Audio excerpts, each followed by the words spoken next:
Welcome back to another edition of the Daily Memphians Memphis Grizzlies podcast. This is Drew Hill, joined as always by Chris Herrington. If you can't tell, we're on Zoom this week. Our podcast producer, Natalie Van Gundy, is under the weather, so we hope she feels better. We have a lot to discuss, Chris. It's going to be a very interesting week as we lead up to the start of Summer League. And we had what was, I thought, a very fun draft for the Memphis Grizzlies. They make three selections. It's Cam Boozer at pick number 3, Kareem Lopez at 21, and then Richie Saunders at pick 32. They also make a trade to add Isaiah Stewart from the Detroit Pistons. So a lot of guys to get into, a lot of picks to talk about. But let's start at the top. Let's start with who might now be the main character of this Grizzlies team, the face of the franchise, Cam Boozer. It played out exactly as everybody sort of thought it would play out. There was a lot of the smoke screens and speculation in the week leading up to the draft, all for there to be very little surprise. What did you think of draft night?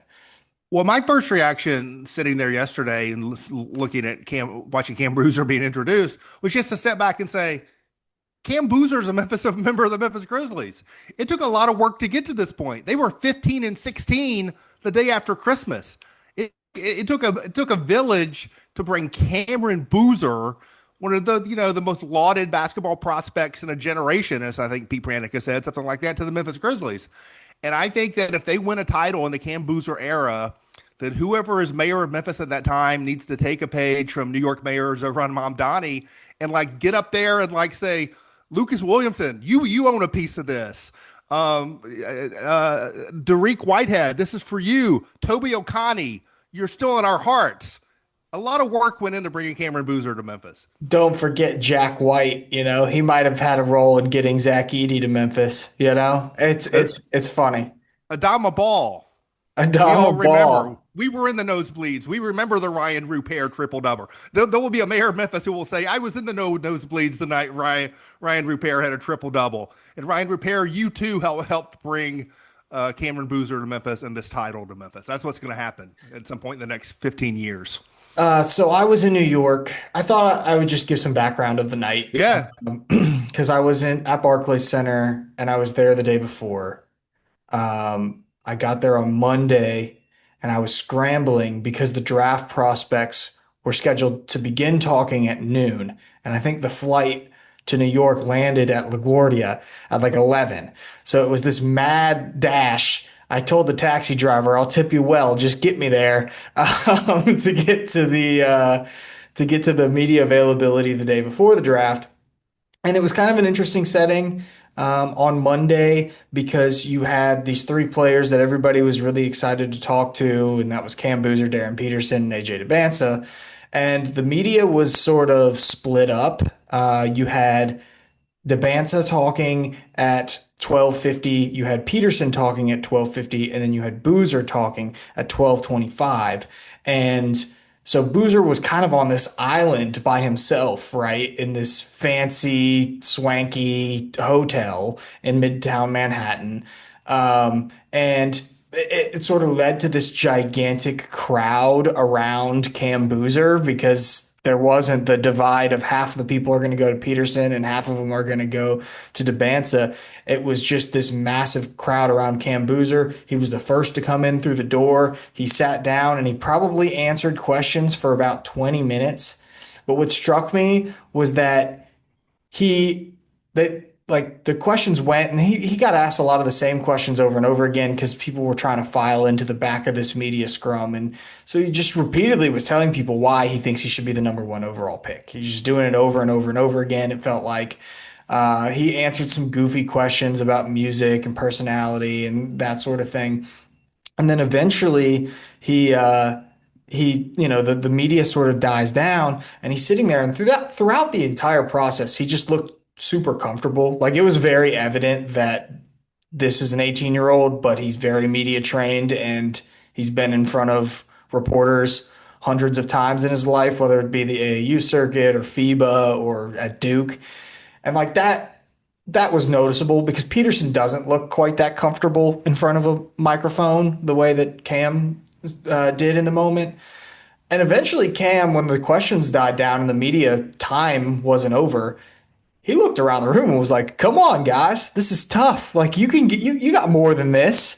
Like, and to me, that was really what struck me from the day before the draft because here was this kid that was not afraid of it, right? That was like didn't care about the attention or didn't care about being asked difficult questions. Like he thought he had the answers to the test and he was comfortable.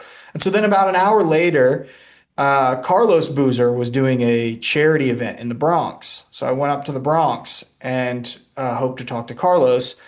And he was great. I only talked to him for about 10 minutes, but just very confident in his son, seemed, uh, really excited about the night to come. Thought he might be emotional, was talking about packing tissues and stuff. That didn't make it into the story. Um, but what struck me about that interview was at the end of it.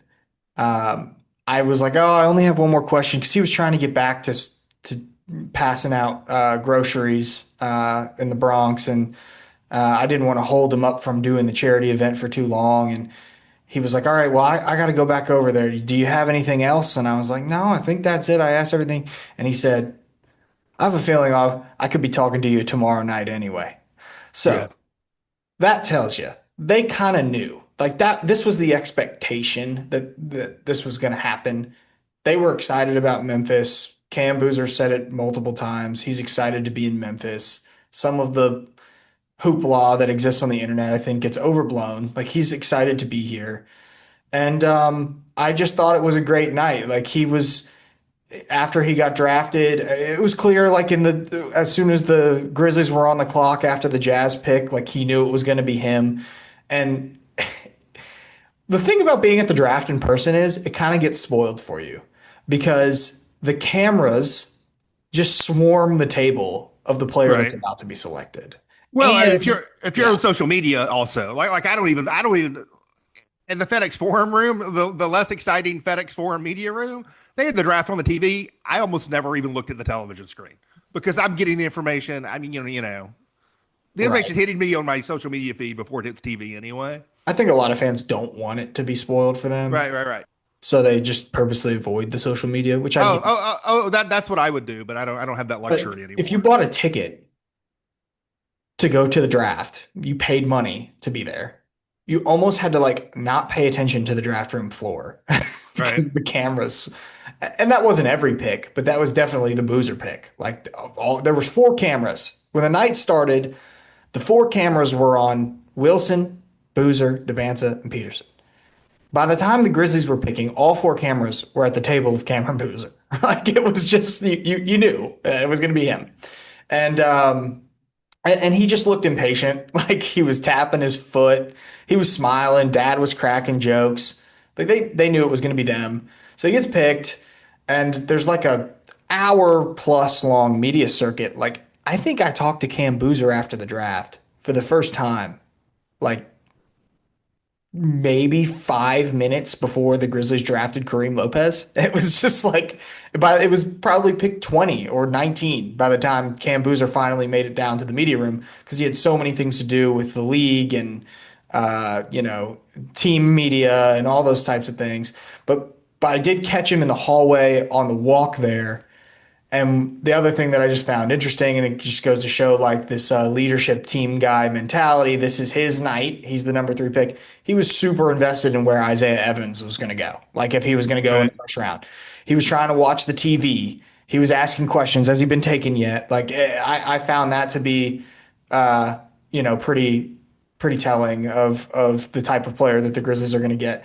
And so I just thought it was a great night. I thought it was a great night. I thought it was an exciting night. And then the next day or 2 days later, sorry, Boozer gets introduced yesterday. We're recording this on Friday at FedEx Forum. Did you have any thoughts from that, Chris?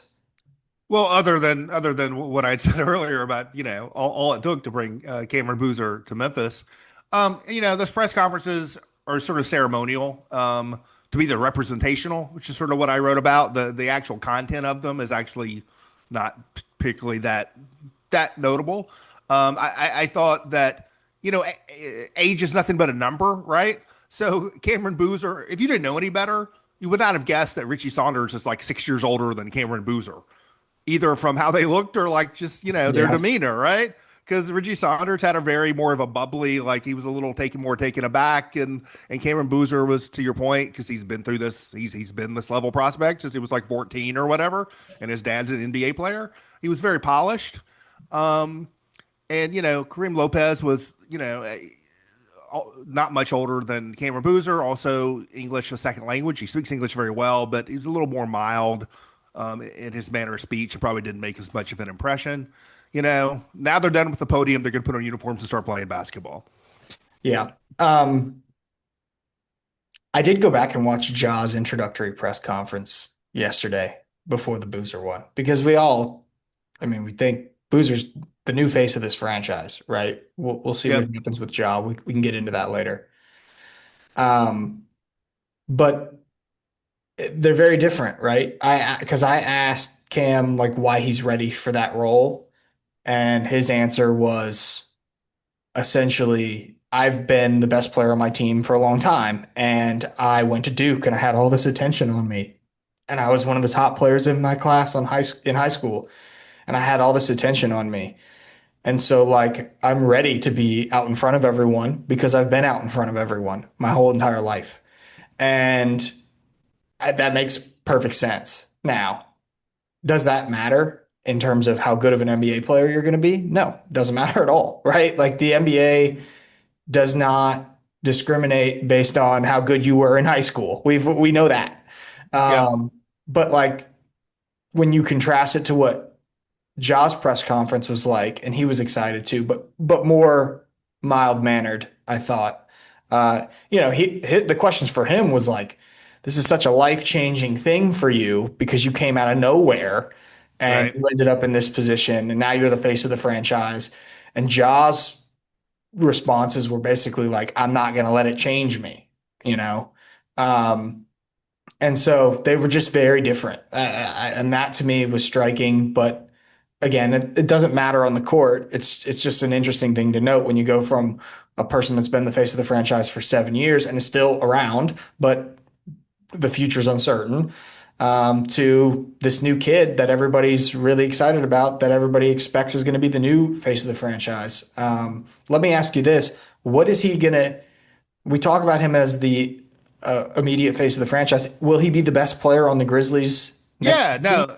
That's an interesting question, right? I was just thinking about that when you were talking about the face of the franchise things, which I think might be true, right? I mean, he's already in national television commercials, right? I mean, so Yeah. there's that aspect to it. But like, and this is something we'll revisit in the run up to the season. But like, who would we predict will be the leading scorer for the Memphis Grizzlies next season? I think I might say Cedric Coward. Actually, that's different from best player.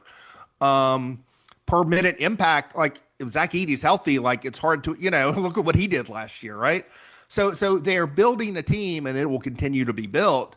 But they sort of have guys who it's not unclear what the pecking order will be in terms of best player or in terms of what have you.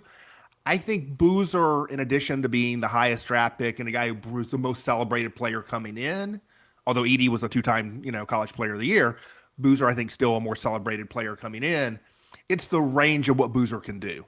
And you got that in when Thomas Islo was asked about his game, and basically said, well, on the offensive end, he does everything. And then he started taking it off.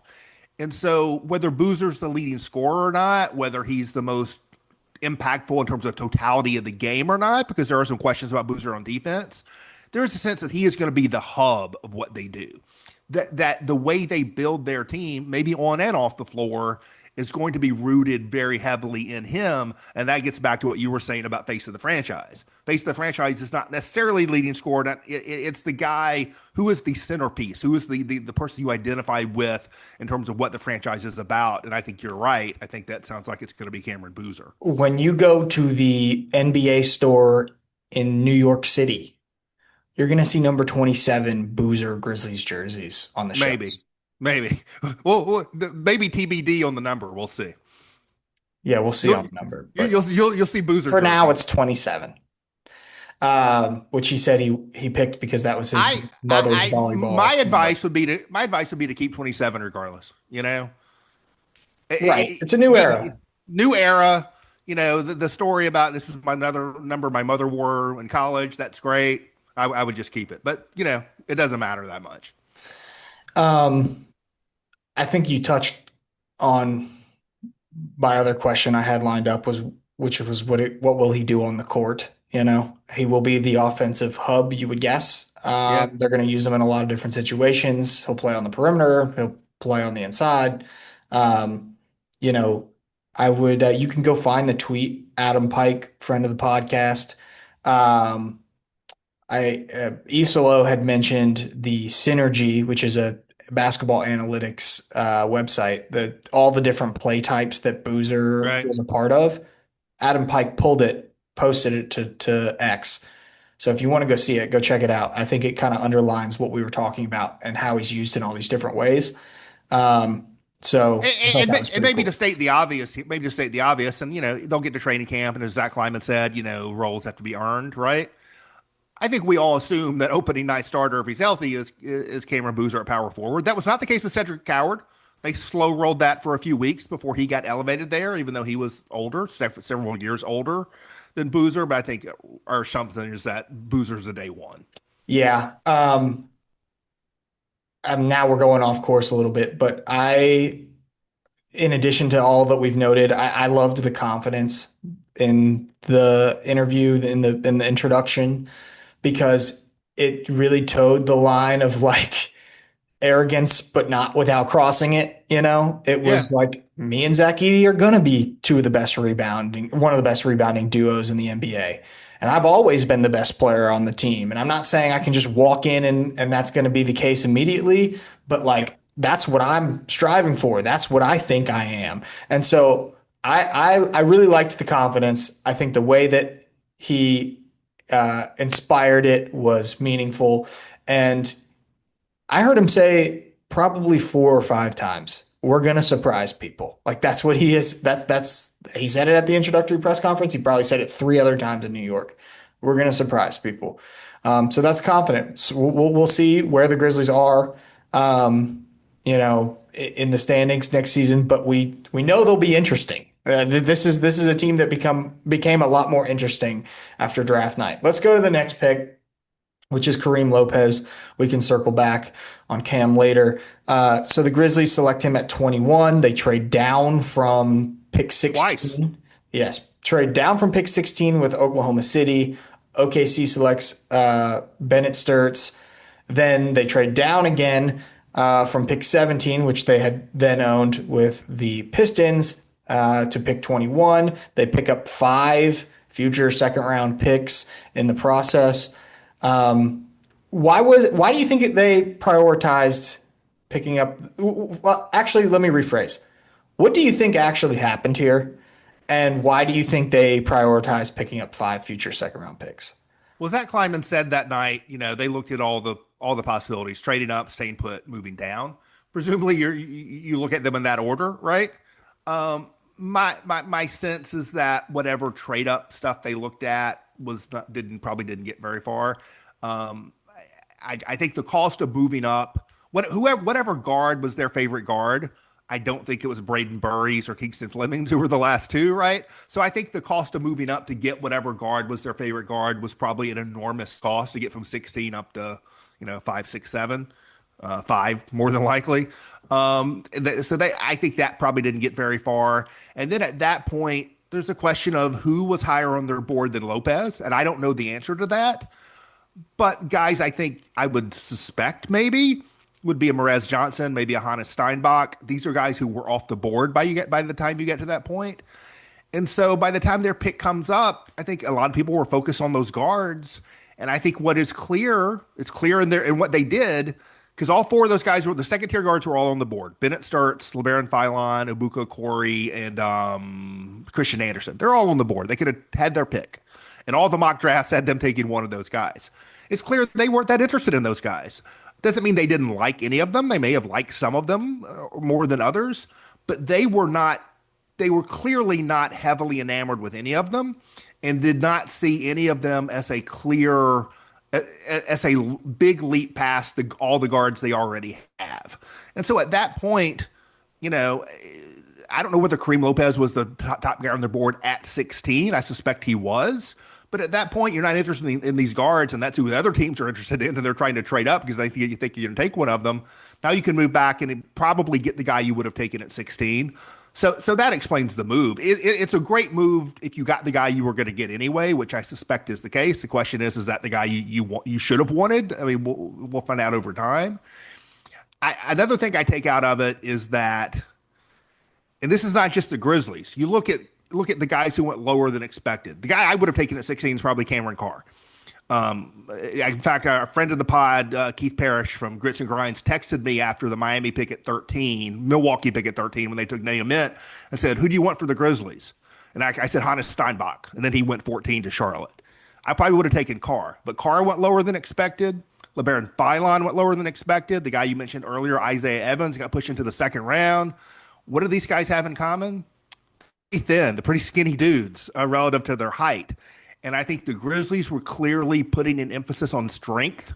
And so was the rest of the league. And so guys who were slight of build like that, by and large, got pushed down in the draft. And you get a Kareem Lopez, who's barely 19. He's very young, but he's already 6'8" with man strength, who's been playing in a man's league. And clearly they were looking at that kind of physical strength, following Boozer, is something that they prized. Yeah, they did the homework on the guards. Like those guards Yeah. that you mentioned, they all worked out in Memphis. Right. And it sounds like it was a bit of a battle between them from what I had heard.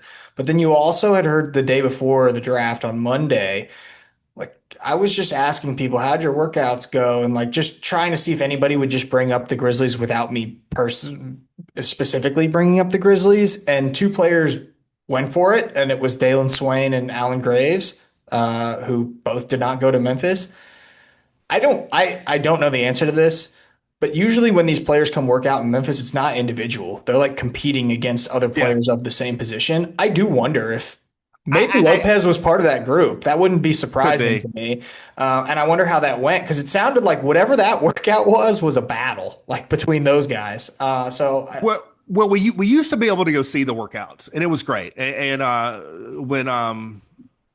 When Jason Levian came in to replace the Chris Wallace regime, he put an end to that. And obviously, this front office is not bringing that back. They're not even telling people who works out like other teams do. But we used to go to see the workouts, and typically what happens is, unless you're one of those top, like Boozer, I'm sure didn't do a group workout when he came in. But unless you're like that top group, you do workouts with other players that you're not playing 5-on-5, but you're doing drills. In some cases, you're doing contact drills against other. And I've seen some battles, man. A Jay Crowder, Draymond Green workout was an all-out war. I saw Kevin Love work out against, it was DeAndre Jordan, it was two other bigs, and just wear them out over and over and over again. It's a shame we don't get to see that stuff anymore. What's the value of those second round picks that they got? Obviously, you saw them turn around and trade it for Isaiah Stewart. Isaiah Stewart, But right? like, but Yeah. like, I did in the moment. There was some fans being like, "Who cares about second round picks? Why? What's the I, value of those picks?" I wrote about that a little bit in the lead up. And my speculation was around pick at 32, not pick at 16. But the idea of moving back and getting second round picks, I wrote about as something maybe they would do at 32. And I pointed out they only had two second round picks total in the next five drafts, 2027 through whatever year is 5 years after that. Second round, there's two things.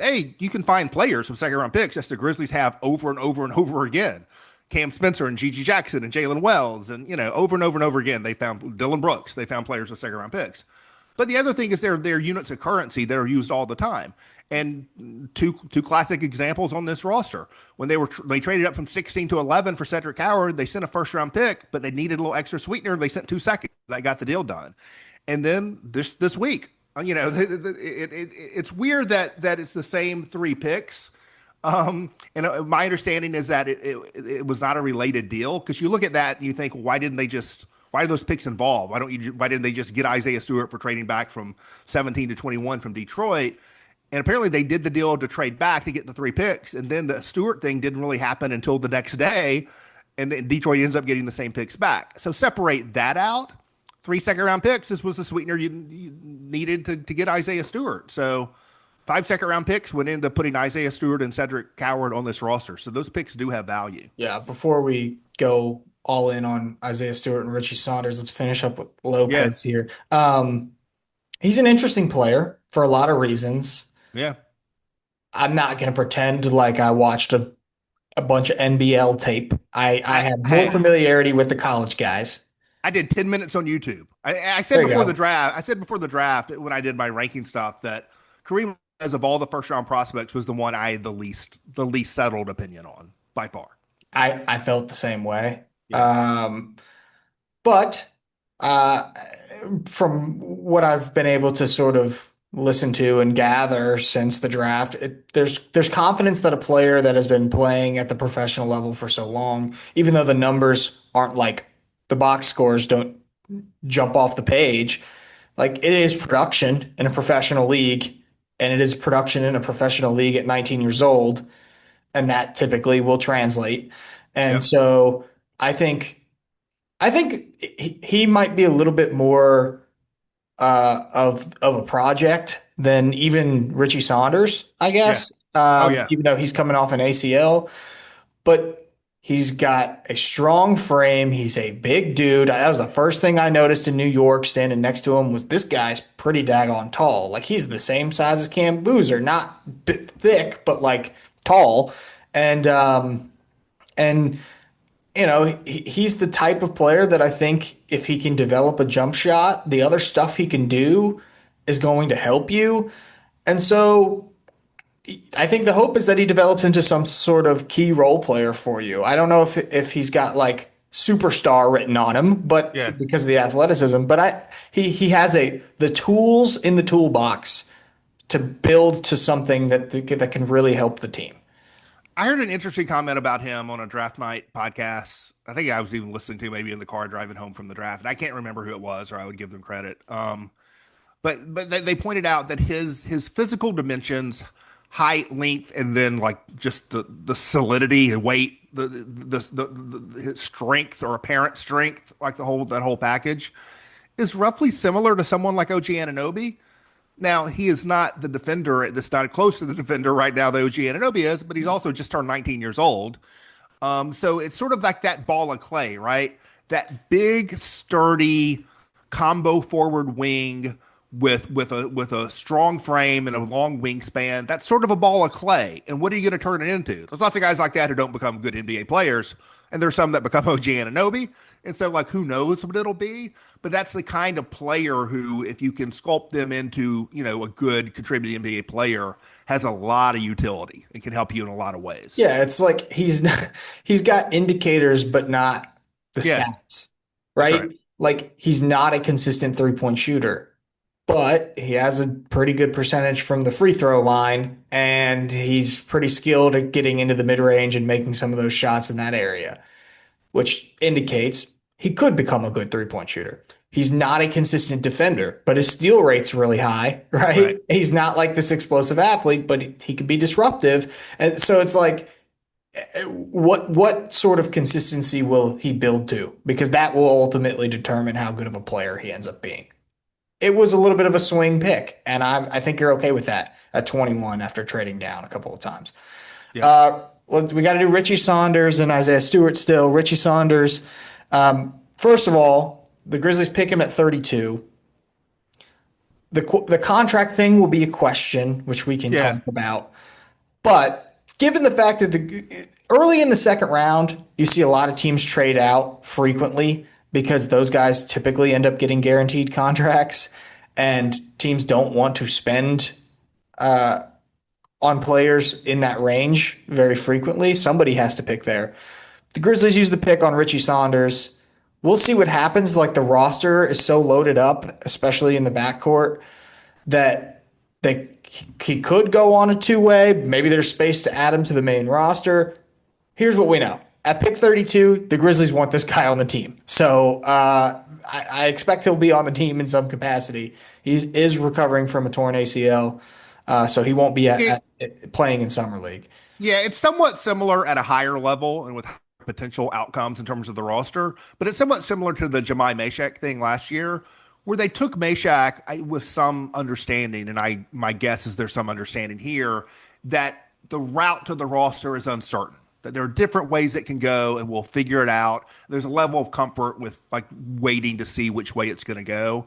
After the draft was over, they signed a guy from Michigan State who I was not familiar with, Carson Cooper, a center, to a two-way contract. So, and technically, right now, that means they would have Javon Small, Carson Cooper, and Mashak on two ways. Those are the three two ways. That contract situation with the two-way contracts is very fluid, and so guys could move up to the main roster, guys could move down off of the two-way.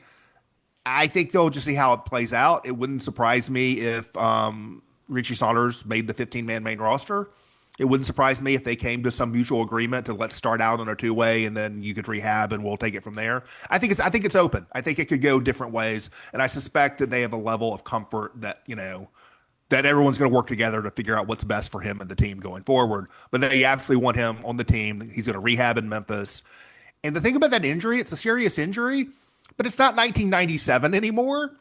The Right. prospects are good for him coming off that injury, and I think my understanding there's a decent chance that he's in an NBA game next season, at some point, not opening night. I mean, you get what, 50 games on a two-way contract? Yeah, yeah, So, I mean, he's not gonna play until the second half of the season at least.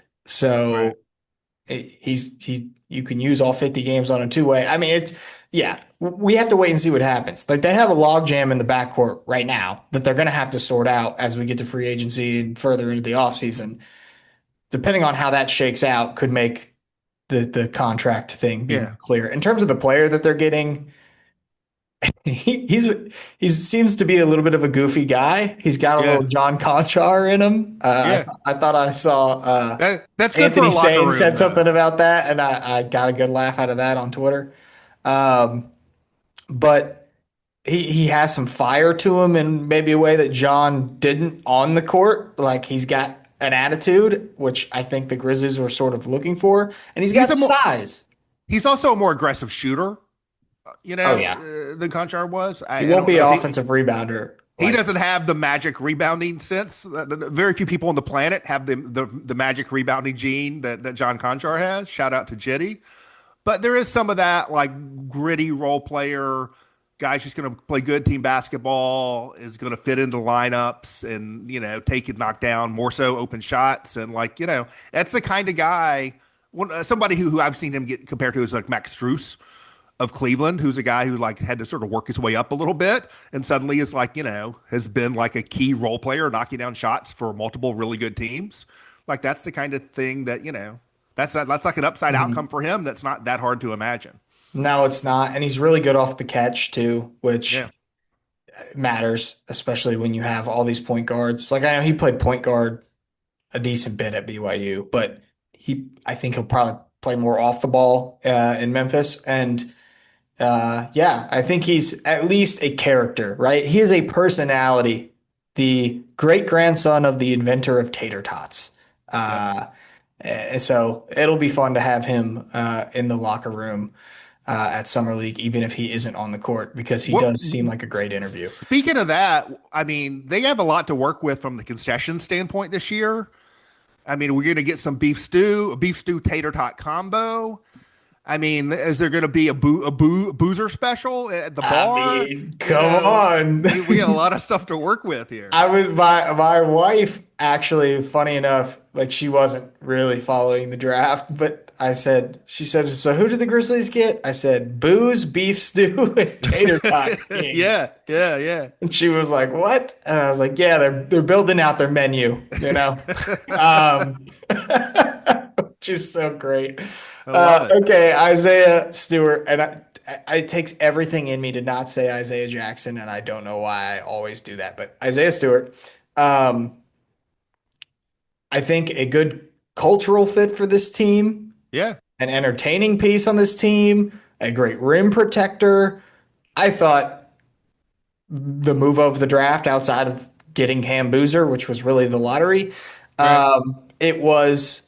Uh, to shock for some Detroit fans when you go on social media and you see Detroit fans furious that the team traded away one of their favorites. It kind of tells you the type of player that you're getting. And I do have some connections in Detroit that I talked to, and I have been told that we are going to love Isaiah Stewart, that he is a great quote. He's a really solid dude, and that maybe some of the crazy on court UFC moments don't really reflect the type of guy that he is just in the locker room and around the team. And then that's sort of the basketball personality that comes out. But you know what? The Grizzlies could use a little bit more fight. What do you think? Yeah. No, I mean, you talk about like, focusing on strength. Zach Edey, Cam Boozer, beef stew as a front court rotation. I don't, Wrestling night just got a doesn't lot get, more fun. yeah, it doesn't get any stronger than that. I mean, this is a guy also, this guy's been a winner. I mean, he came into a Detroit team that was, in the pits and has been a key player on the court and culturally and in the locker room for that team as it's risen from one of the worst teams in the league to number one seed in the East last year. Um, I think this was the Grizzlies had more important things for this in this offseason in a big picture sense. Obviously, adding a tentpole player at the top of the draft in Cameron Boozer, trying to find a way to move on from Ja Morant, which they've decided to do, which is left undone. There's some bigger things long term, but the most important thing from a nuts and bolts roster perspective that they needed to do, as crowded as the roster already was, they had to add a center who can give them heavy minutes, who can basically be a timeshare with Zach Edey. Because Zach Edey is not going to play 82 games. He's not going to play 30 minutes a game coming off that injury. He was the only center on the roster. They needed to add a big who could play a major role on the team. It had to happen to give Thomas Isalo and Cameron Boozer and Cedric Howard and all these guys a functional basketball team to work with and grow with. And they did a real good job of doing that. Isaiah Stewart, probably one of the better backup centers in the league over the last few years. He's not that tall. He's only like 6'8", 6'9", but he's got like a 7'3", 7'4" wingspan. He's really strong. He's really aggressive. He's quick off the floor. And one of the commonalities with him over his 6 NBA seasons is even though he's not that tall, the rim defense for his teams is way better when he's on the floor. His personal block rate is high, but even more so, the team performance in terms of protecting the rim, protecting the paint has consistently been good with him on the floor. And, the Grizzlies will hope that that continues. I will note to sort of look at the whole thing and one note of caution about it. Detroit did let him go. No, they were trying to clear cap space to do something with it. But he did fall out of the rotation in their last playoff series behind Paul Reed. And so, I mean, your hope is that Detroit doesn't see something internally in terms of, some early regression's not the right word, some early fall off from him. But he's only 25, so I don't have a lot of concern about that. I think this is a great addition for the Grizzlies. Yeah. I mean, Steven Adams once fell out of a playoff series That's for the right. Memphis Grizzlies, moved on in his career and was, Well, as then came back to, yeah, had a bad year in New Orleans before the Grizzlies acquired him, right? At right. around the That's same it. age and bounced back. It's Yeah. also worth noting that the Grizzlies also tried to bring in someone that they thought was a culture changer with with a positional need at that position when they brought in Marcus Smart, Yep. and that did not work out. Well, I But added that. I Smart was had that. older. Yeah. Smart was older, and when you look at Isaiah Stewart, he played 58 games last year, 72 games the year before that, 46, 50, 71, 68. So he's played 65 plus games. What is that? 5 times already? Yep. So, or 4 times already.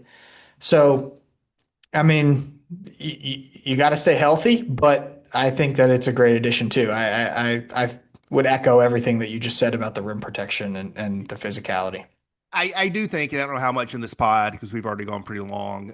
We want to get into like off season yet to come. I know there's one topic we're going to get into on that.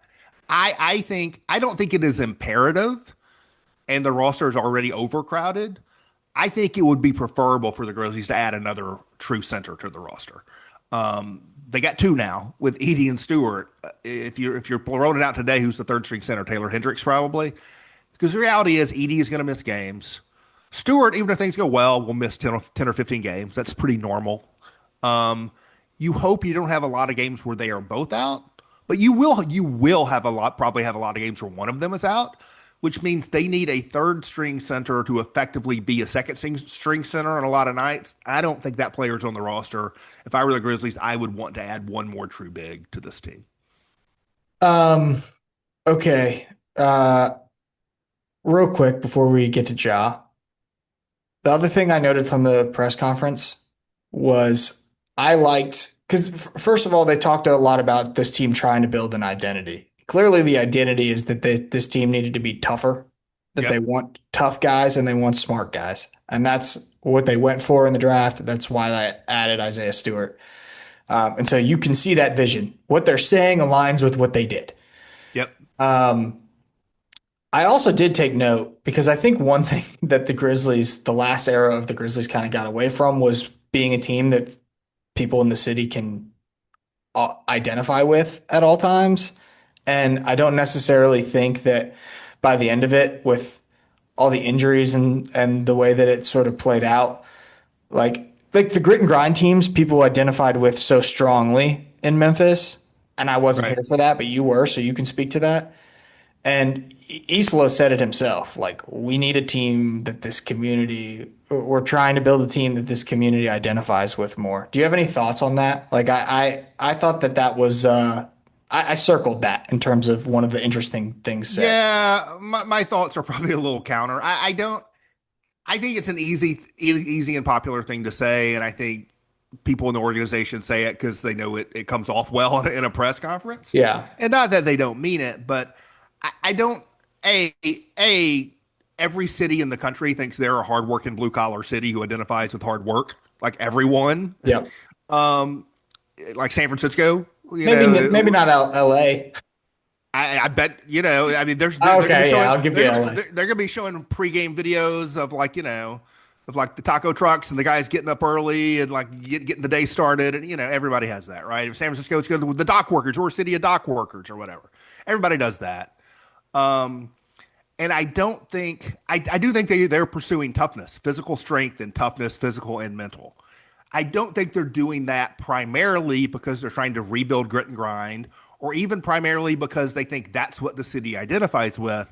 I think they're doing that because they think that's what wins. And I think you Yeah. go around the league, and a lot of that strength is getting. Like I was talking about that earlier in the trade down. I think strength and toughness is being prioritized by a lot of franchises. I think ultimately, I'm not saying that the fans would identify with any type of player, any type of style at the same level.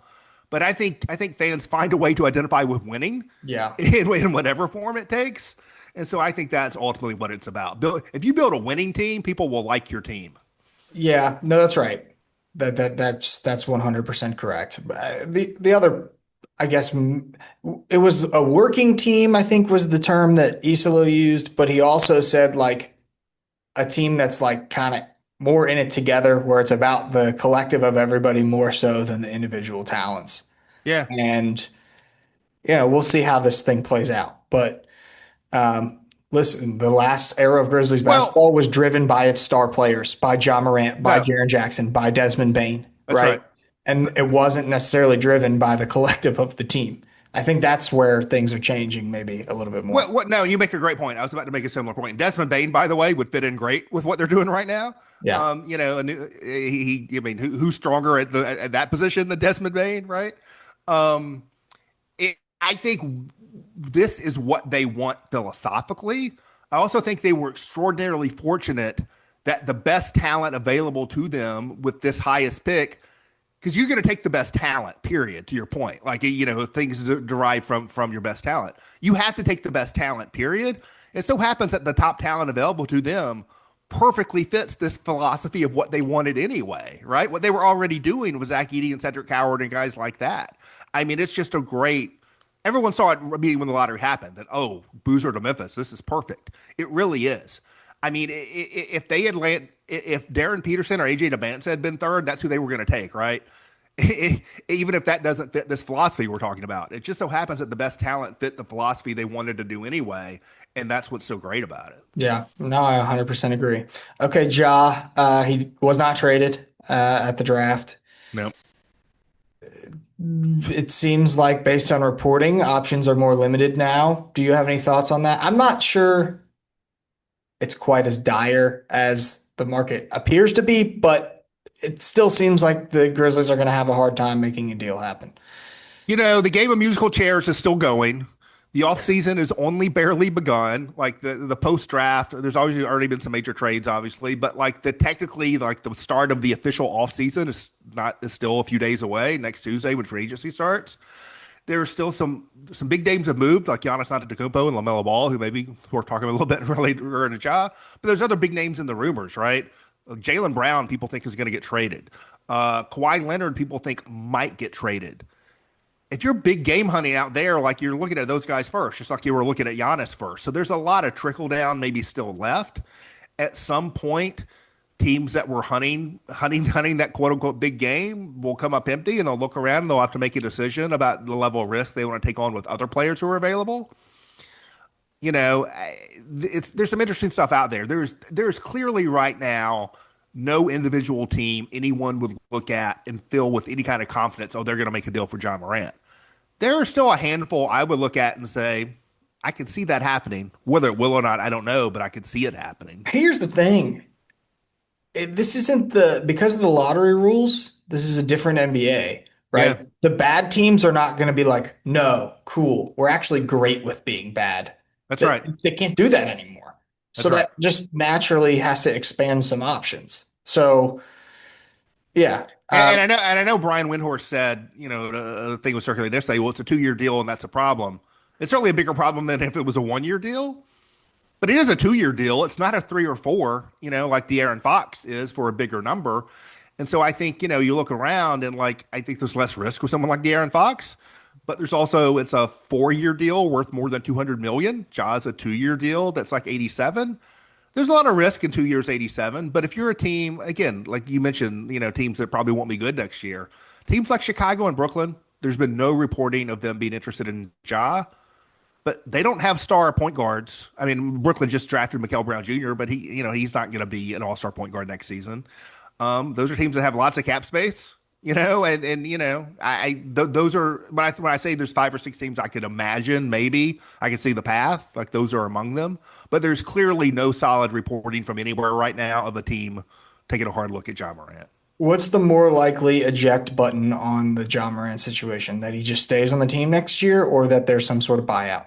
I you know I don't I'm interested to see hear your reaction to this too. I tend to agree with I talked about Windhorst, talking about the 2 year contract thing, but another thing he said, and I think we've talked about this, but I think it's still true. He said, they are done. They want to build their team around Cam Spencer, and I can't see John Morant playing another game in a Grizzlies Cam uniform. Boozer, Cam Boozer. Did I say You said Carlos? Cam Spencer. Cam Spencer. See, Carlos Boozer, Cam Spencer. There's a lot. There's a lot Maybe, going on, maybe they right? are going to build their team around Cam Spencer, though. Right. You Right. know? Um. Yeah. So I sort of I just You and won't it be the just first or the last to do that, by yeah, the yeah. No, no, no. I won't be the first or last time I do it. So I this is not something I'm personally advocating for either way. It's just an analysis of the situation and interpretation. I think they've decided to move on and they really want to get it done, get something done, and they're heavily incentivized to do something. And I don't think they will bring John Morant into training camp. What do you think? I lean that way too. Yeah. I lean that way too. Although, you know, at some point, the value flips, Yeah. right? Like because Ja has been so available for so long now and no deal has gotten done, there comes a point where maybe the value does flip and it's just better to not do something at this point and just wait longer and see if it goes back the other direction. But yeah, no, I think I lean your explanation that it just feels like th this is over. And, you There know, there there's a lot of cost value stuff for them to be thinking about there, and it goes beyond the typical transactional cost value, right? There Mhm. is the if we can't find a deal that brings something back, if other teams want us to send something out, what's the cost of doing that in the context of this rebuild where we're trying to use assets to build the future, not to subtract things? There's also the cost benefit of what does it do to your team that you're trying to build, the culture you're trying to build, all of that. To have is it damaging at all? And if so, how damaging is it to bring this player into that situation when he's not necessarily happy with the situation and you're not necessarily happy with the situation and neither side sees a future in the situation and you're just trying to wait to the point that you can trade him? Is there a cost there to like the culture you're building with this team? And what's that cost relative to the cost of whether it's finding other ways to end the Morant Mhm. situation? There's a lot for them to be grappling with right now. There's more to life than basketball. Um, I did not really get to do the New York food scene very much. Did have some chicken, some halal chicken from a food cart outside of the hotel. That was pretty good. But other than that, not a lot going on in my life. A lot of travel. Getting ready for Summer League now. Summer League's going to be fun. By the way, the NBA did announce the Grizzlies are going to be playing on the second night of Las Vegas Summer League on Prime, and it is going to be Boozer versus Wilson, Grizzlies versus Bulls. That's going to be really fun. That will be Yeah. really fun.